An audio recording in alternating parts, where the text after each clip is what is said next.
ஆண்டவரும் அருமை இரட்சகரமாக இருக்கிற இயேசு கிறிஸ்துவின் நாமத்தில் உங்களை யாவருக்கும் அன்பின் வாழ்த்துக்களும் ஸ்தோத்திரங்களை எடுக்கிறேன். இந்த நல்லதொரு காலை நேரத்தில் மறுபடியுமாய் இன்னொரு எபிசோடில் உங்களை சந்திக்கிறேன். கர்த்தர் நம்மை தொடர்ந்து ஆசீர்வதிக்கிறவர் இருக்கிற கர்த்தருடைய மேன்மைகள் அது பெரியதாக இருக்கிறது. எவ்வளோ பெரிய காரியங்கள் உலகத்தில் நடந்து கொண்டிருந்தாலும் தேவன் நம்மை எல்லா விதத்திலும் மீட்டு பாதுகாக்கிறார், ரட்சிக்கிறார். தேவ சமூகத்தில் நம்மோடு கூட இருந்து எல்லா காரியங்களிலும் தேவன் அவருடைய சித்தத்தின் பிரகாரமாய் நம்மை நடத்துகிறார். நம்முடைய காரியங்கள் ஒன்றுமில்லை. we are nothing in presence of God. நாம் தேவனுடைய சமூகத்தில் தேவனுக்கு முன்பதாக ஒன்றும் கிடையாது. கர்த்தர் தான் எல்லாவற்றையும் செயல்படும். இதுவரையும் காரியங்களை வாய்க்க பண்ணி நடத்தியிருக்கிறவர் தேவனே. இது வரைக்கும் நம்ம கரங்களை பிடிச்சிருக்கிறார். அன்றைக்கு ரட்சிக்கப்பட்ட நாளில் கரத்தை பிடித்தவர். இது வரைக்கும் ஒரு நிமிஷமும் ஒரு கனப்பொழுதும் ஆண்டவர் நம்ம கைவிடவில்லை. இது நிச்சயம், இது நம்பிக்கை, இதுதான் உண்மையான ஒரு காரியம். எனக்கு அருமையான தேவச்சனம், இந்த வார்த்தையை கேட்டு கொண்டிருக்கிற, இந்த நிகழ்ச்சியை பார்த்து கொண்டிருக்கிற உங்கள் வாழ்க்கையில் ஆண்டவர் ஒரு பெரிய ஆசீர்வாதத்தை இந்த நாளில் வைத்திருக்கிறார். செப்பனியாவின் புத்தகத்தை நீங்கள் திருப்பிக் கொள்வீர்களானால் 3ஆம் அதிகாரத்தை நீங்கள் திருப்பி அதை 17வது வசனத்தை வாசிக்கப்படும் போது ஒரு குதூகலமான ஒரு காரியத்தை இந்த இடத்துல சொல்லுவார். குதூகலம்னா ஒரு மகிழ்ச்சியான ஒரு காரியம்.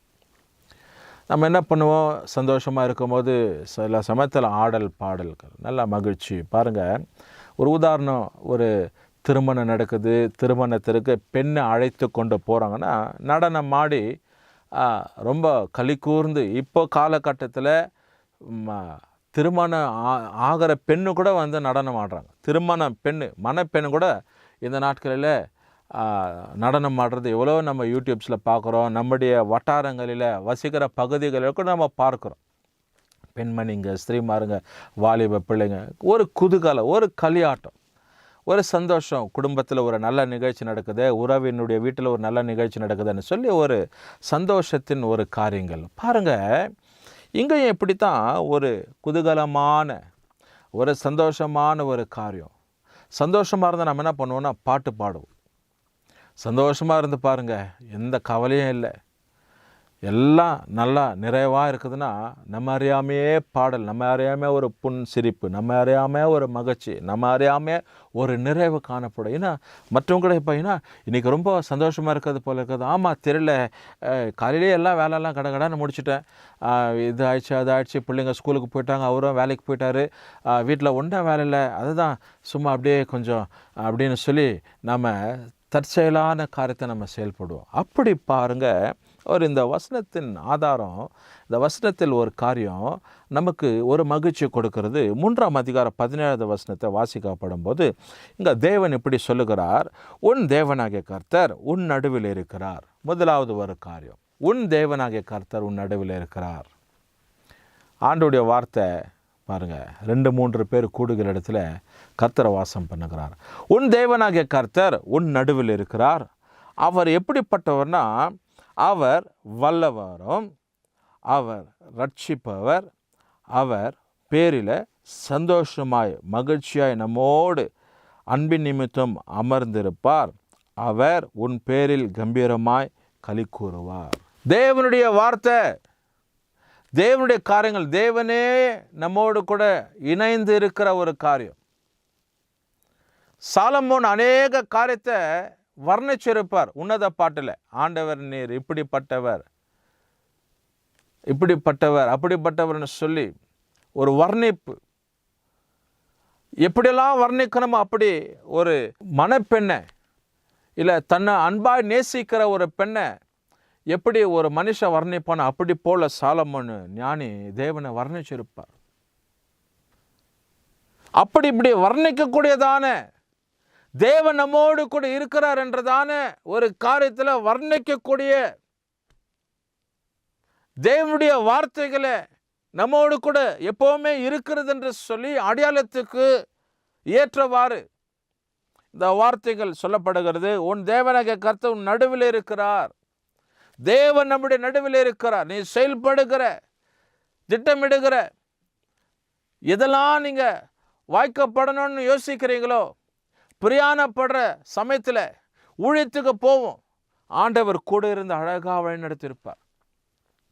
தூர இடத்துக்கு பிரயாணப்பட்டு இருப்போம், எத்தனையோ ஆபத்துங்களை நம்ம வழியில் பார்த்தது உண்டு.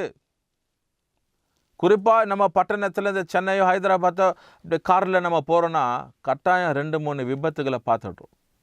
ஏற்கனவே நடந்த விபத்துங்க. காரு அப்படியே பரண்ட இருக்கும், லாரி பரண்ட இருக்கும், பஸ்ஸு போய் பள்ளத்தாக்கில் இருக்கும். இப்படிலாம் பார்த்து பயம் உண்டாகும். ஆனால் தேவன் நம்ம அழகாய் கொண்டு போய் நம்ம சேர வேண்டிய இடத்துல சேர்த்திருப்பார். அதுதான் நடுவில் இருக்கிறவர். ஹல்லேலூயா! எவ்வளோ ஆண்டவர் அற்புதத்தின் தேவன் பாருங்க. நடுவில் இருக்கிறார். அவர் வல்லமை உள்ளவர். அவர் ரட்சிப்பார்.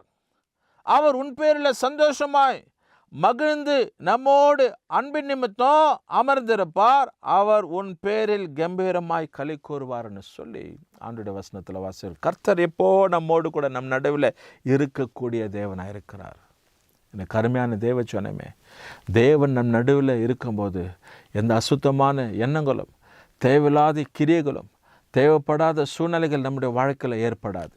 தேவன் பாதுகாப்பார். தேவன் கண்டித்து உணர்த்துவார். தேவன் நம்மை எல்லா விதத்திலும் சிறப்பிப்பார். தேவன் நம்மை ஆசீர்வதிப்பார். கர்த்தருடைய ஆசீர்வாதம், கர்த்தருடைய வார்த்தைங்க, கர்த்தருடைய தயவு, கர்த்தருடைய வாக்குத்தத்தம் நம்முடைய வாழ்க்கையில் எப்போதும் நம் நடுவில் இருந்து எல்லாவற்றையும் சிறப்பாய் செயல்படுவதற்கு தேவன் நம்மில் களி கூறுகிறார். என்னுடைய பிள்ளை இதை செய்து, என்னுடைய பிள்ளை என் ஊழியத்தை செய்து, என் மகன் எவ்வளோ தூரம் பிரயாணிக்கிறார், என் மகன் என் சமூகத்தில் அப்படியே மணிக்கணக்கில் உட்கார்ந்து ஜெபிக்கிறார், மணிக்கணக்கில் தியானிக்கிறார், மணிக்கணக்கில் வேதத்தை வாசிக்கிறார். என்னுடைய மகள் எப்போது உபவாசித்து கண்ணீரோடு ஜெபிக்கிற பெண், விதேசத்திற்காக, பட்டணங்களுக்காக, அழிந்து போகிற ஆத்துமாக்களுக்காக ஜெபிக்கிற பெண்ணுன்னு சொல்லி நாம் ஜெபிக்கும்போது, நாம் அவரோடு கூட இணையப்படும் போது நம்மோடு கூட ஆண்டவர் களி கூறுகிற தேவன் என்று சொல்லி வேதத்தில் வாசிக்கிறோம். நம்ம சந்தோஷப்பட்டால் அவர் சந்தோஷப்படுவார், நம்ம துக்கப்பட்டால் அவர் துக்கப்படுவார். நாம் அழும்போது நம்மோடு கூட அழுகிற தேவன். நாம் எப்படி இருக்கிறோமோ அப்படி கர்த்தர் நம்மோடு கூட செயல்படும். ஏன்னா தம்முடைய சாயலாக நம்ம உண்டாக்கி இருக்கிறார். தம்மை போலவே நம்ம ஆண்டவர் உண்டாக்கி இருக்கிறார், உருவாக்கி இருக்கிறார். தேவதூதரோடு சற்று வித்தியாசமாய் நம்மை நடத்தியிருக்கிறார். தேவதூதரை போல சற்று வித்தியாசமாக நம்ம உண்டாக்கிறார். அவ்வளவுதான். மற்ற எல்லாம் தேவனுடைய சாயலாய் நம்ம படைத்திருக்கிறார். அதனால தான் ஒரு பாடலுடைய வார்த்தைங்க எப்படி சொல்லப்படுவது, அருமையான ஒரு தேவதாசன் பாடுகிறோம், சாயலிலே நான் உருவாக்கி இருக்கிறேன் என்று சொல்லி. தேவனுடைய சாயலாய் நாம் உண்டாக்கி இருக்கிறார். தேவ பிள்ளைகளே, நமக்குள்ள அவர் எப்போதும் மகிழ்ந்து களி கூறுகிற தேவன். ஜெபம் பண்ணுவோம். ஆண்டவரே உம்மை துதிக்கிறோம். இந்த நாளுக்காக நன்றி. செப்பனியா 3:17 நாங்கள் வாசிக்கிறோம். மேல் பகுதியில் கர்த்தர் நம் நடுவில் இருக்கிறார் என்று சொல்லி நாங்கள் பேசுகிறது, செயல்படுகிறது, திட்டமிடுகிறது எல்லாவற்றையும் நீர் கவனிக்கிறீர் என்று சொல்லி நாங்கள் பார்க்குறோம்ப்பா. அதில் நீங்கள் மகிழ்கிறீர், அதில் களி கூறுகிறீர், ஆனந்தப்படுகிறீர். அதற்கு ஸ்தோத்திரம். தொடர்ந்து நம்முடைய ஜனங்களாய், நம்முடைய பிள்ளைகளாய் இந்த வசனத்தை கவனித்திருக்கிறார்களே, இவர்களையும் எங்களையும், எங்கள் ஊழியங்கள், குடும்பங்கள் எல்லாம் ஆசீர்வதிக்கப்படட்டும். இயேசு கிறிஸ்துவின் நாமத்தில் ஜெபிக்கிறோம் நல்ல பிதாவே, ஆமென். கர்த்தர் நம்மை ஆசீர்வதிப்பார்.